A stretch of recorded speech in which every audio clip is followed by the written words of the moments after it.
Yeah, so we've got everything set up here. We've got the laptop, we've got the cell phone, we've got the material. Uh, Hi, everybody. Welcome to the solo update. My name is Jerry Kroll, CEO and founder of Electromechanica and Solo. It's my pleasure to give you an update here, just as we're getting to the end of 2025 and heading into an exciting 2026. I just got back from a bit of a whirlwind tour of California, meeting up in Los Angeles with Sean Mahoney, who is our rep down there. Had a wonderful time catching up with him. And both of us had a chance to meet with Wayne Ritchie. Shout out to Wayne, who has wrapped his solo in this incredible blue color. It's been posted up on Facebook too. It is not as spectacular as you would see on Facebook. It is more spectacular in real life. It really is a charming vehicle. And Wayne is a charming guy as well, too. We spent a lot of time not just checking out the car and what he's done to the car, but also learning more about what Wayne has done. And I think it's since he was 17, he's been into custom car building with Volkswagens and things like that. Just a charming afternoon that Sean and I had. And then from there, I drove across to Las Vegas. Nicole Haverda was racing the American Express car in the final event of the Formula One Academy Series in Las Vegas. Rained on Thursday, rained on Friday. I remember after the race on Friday, she came out and she did incredibly well. She got up to 10th place from 18th. And I went, yeah, I knew you could do it. And she looked at me with these big eyes and said, that was really dangerous, which you never hear from a race car driver. But I almost felt sorry when the look that she gave me. I don't think it was PTSD, but definitely the conditions did get her attention. But one of the things that I did outside of being at the Formula One event was also meeting with my buddy Andrew Phillips in Las Vegas and checking out his new wrap on his solo, which is a DeLorean type wrap. I'm not just saying that it looks like brushed stainless steel. I'm saying that it feels like brushed stainless steel. I don't even know how he did it, but it's incredible. And at the hotel, when he pulled up, there was people around there. Everybody stopped what they were doing and checked out his car. So I'm incredibly proud of what he's done with the car, as is he. And there's this one photo that he's put up. This is a new studio, so we don't have all the stuff coming in, but we will be posting this photo up on solo.car. Andrew took a picture at an A&W restaurant with one of the servers there that is probably one of the best photos of a solo I have ever seen. The brushed stainless steel solo with the background. The clouds over the A&W restaurant sign are almost the exact same shade as the car. So it's a brilliant photograph, but great timing as well, too. So that's what we did there. And then after the Formula One race in Las Vegas, I didn't sit around and do the slot machines or anything like that. I headed straight over to Phoenix, Arizona, and met up with Pete Gruber and Lisa over at Gruber Motors, and we did a podcast. Not like this. Pete's studio is incredibly busy, and he's got the green screen behind, really well set up, a team of 3 people, and it was just a pleasure to catch up again in Phoenix, where we'll be sending our first Solo GTs as we go forward. If you haven't seen that podcast yet, and it was a really great podcast, it's at the Gruber Morning Show, Gruber. You can look it up. It's on every platform known to mankind. And as usual, always a fun time having a nice chat with Pete, and also meeting Lisa as well. And the interesting thing about that is 2 nights later, I went off from my hotel, went to a sports bar, and I'm looking for a place to park the Solo that I was driving, and I'm in the parking lot, and I see another Solo over there right beside it, and it was Lisa. So we got to catch up again. over burgers and beers and Monday Night Football at the local sports bar there. So the chances of that are 1,000,000,000 to 1, but we had a wonderful time. A little bit of news coming up. I'll be heading over to the factory for the Solo GT cars in Barcelona here soon. And I get a lot of questions day to day about, okay, what upgrades, what differences are we going to be putting into these cars? So one of the main things from my perspective is we've always used cylindrical cells, 18650s, which looks like a battery that you would put into a pen light type of a flashlight. And we're moving over to prismatic cells, which have they're more of a box-like cell. And it is really a step up in performance, durability, everything like that. The initial testing on the dynamometer and also in the cars is exciting, I've been told. So the team over there, the tech team, are pretty conservative. So for them to say that they're excited by what they've seen so far gets me all excited. So prismatic cells in the cars. The infotainment system is going to be an upgrade. It was a pretty standard radio in the regular Solos, the G3 Solos. So that's going to be an upgrade. That's something that I wanted to see. The 12-volt system will be upgraded. The software and on the dashboard will be upgraded as well too. So changed up. Most of it will be in Spanish. I'm just kidding. It won't be in Spanish. It'll be in English. But I tease the guys in Barcelona a lot saying, hey, why don't we just do this all in Spanish? And they go, no, let's not do that. But it's going to be a good look. I'm entertained by it already. It's a good refresh, and it's in keeping with what we want to do with the Solo GT, is to have everything leveled up. And the technology between 2017, when we started to build the regulars, the first 3 generations of Solo, and now it just seems like the advancement in all the aspects of electric vehicles are accelerating like crazy. So made in European cars. We are proceeding with the homologation for Europe. So if you're watching this podcast from London, Dusseldorf, Barcelona, or Turin, Italy, you will be seeing Solos driving around those communities. And as a person who's been driving it around in Barcelona quite a bit, it does attract quite a crowd. And I do not speak Spanish. I'm in the car, the windows are rolled down, I stop at a stop sign, and people are rushing into me and yelling at me, and I don't know what they're saying. I do this, and then I go, I don't speak Spanish. And then they go, batería, batería. That part I get. So I go, yes, batería, right? So I guess I've told them that this is an electric car, and they love it. The roads in Europe are small, they're quick. Parking is awkward, to say the least, and the Solo answers all of that.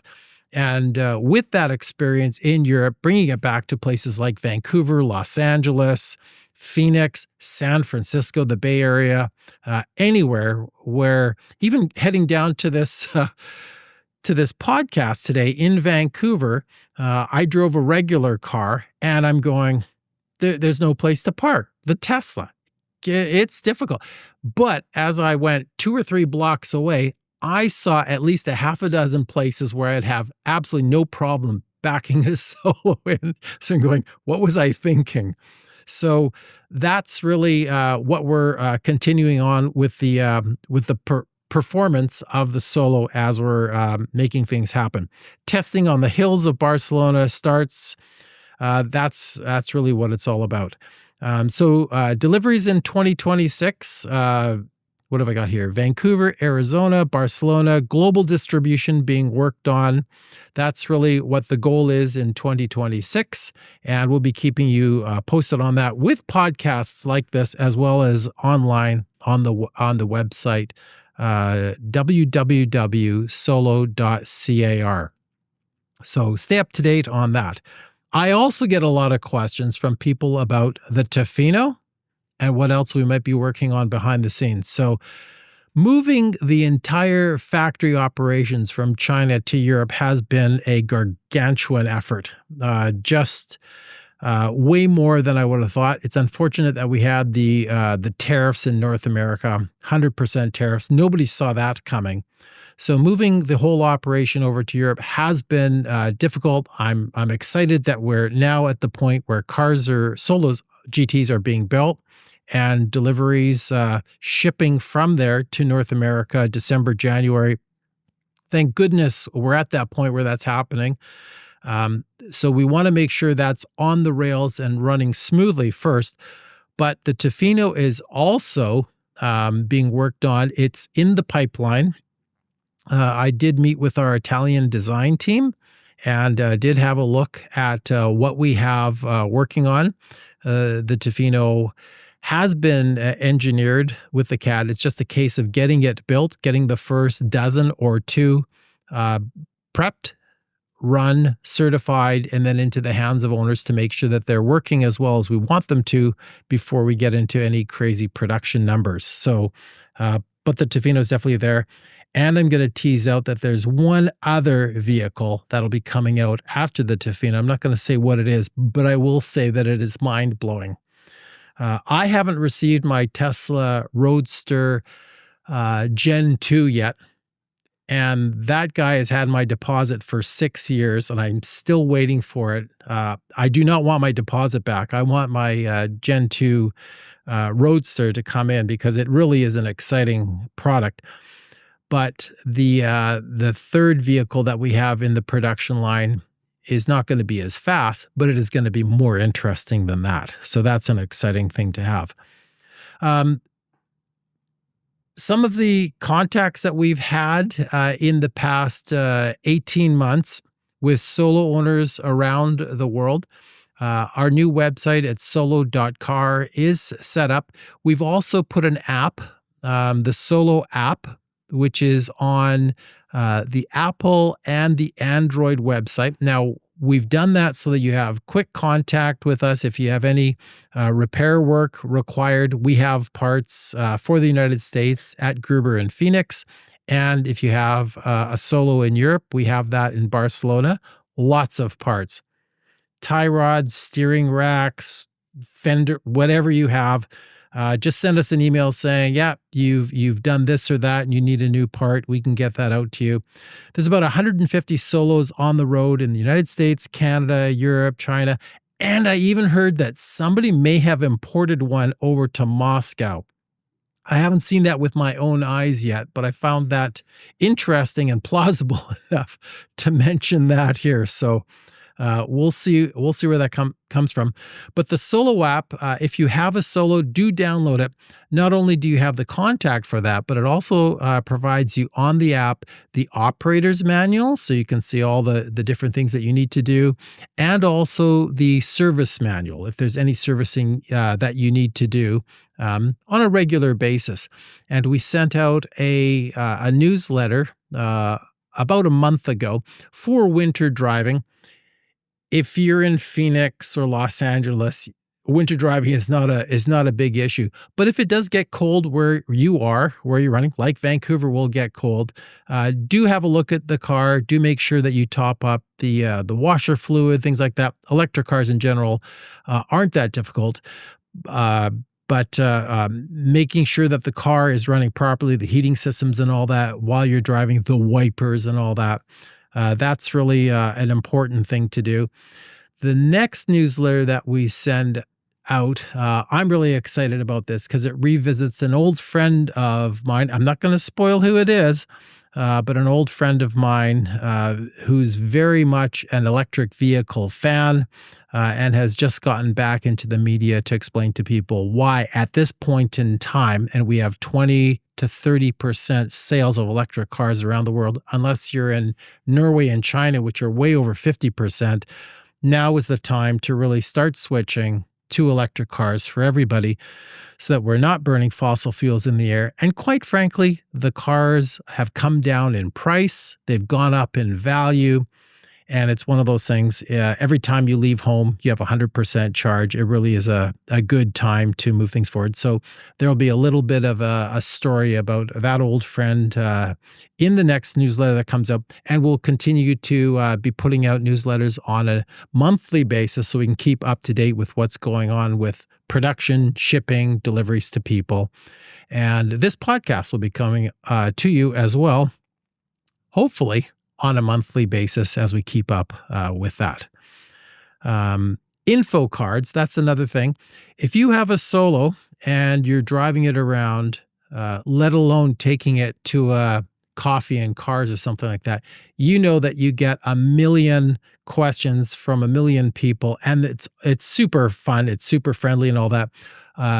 You can get onto the solo.car website, send us a little email, and what we'll do is we'll send you 100 or 200 of these delightful info cards. I have no idea why I don't have any of them with me to show you, but we'll send them out to you. It's really good to have these around. So if you're at the grocery store or something, you have to run away, you don't have to cut anybody short. You can just go, hey, here's a card with all the information on specifications on the car. That's really a good thing to have to keep up the friendly vibe on the Solo and to spread the information on what you can do with what I think is the best second car in the world. It's like the iPhone for the road. You have your big computer, and then you have your iPhone. And again, the testament to what the Solo is all about is I ask people, what's your primary computer? And most people say, well, I have a laptop. And that's when I have to say, no, your primary computer is the one you use the most. And for most people, it will be your iPhone that you're using more often than anything else. So 75% of cars on the road, and that's not just in North America, that's around the world, one person. And we also saw this report from Waymo, the autonomous vehicle company, primarily in San Francisco and Phoenix. They just put out how many riders they have in their autonomous taxis, which are all electric. 71% is one person. And that's a little bit surprising because you would think having a 5-person cab would make a lot of sense. 71% is just one person grabbing a cab. And that again shows that the Solo is not a niche product. 75% is the majority. And we don't need to all be driving around in 5-person vehicles as we're going forward. So that's the update that we have for 2025, the state of the Solo as we're on. I'm really excited about where we are right now, where we're going, the team that we have engaged with developing the Solo. I can't wait to get to Barcelona next week to do some more testing and upset some more people in Barcelona that I do not speak Spanish yet, but I'll communicate the best that I can. And getting these cars into the hands of drivers around the world who want them. We have a lot of people who are waiting for their Solo to come in, and it's our job to deliver them in the best way that we can with the technology that is as current as possible. And I'm really excited that the Solos that I've been driving up until now are being exceeded by what QEV has been putting together for us in Barcelona, and more on that in the coming months. So thanks very much for your attention. This is an exciting time to be part of Solo Automotive, and I look forward to chatting with you all again next month and next year. Thank you.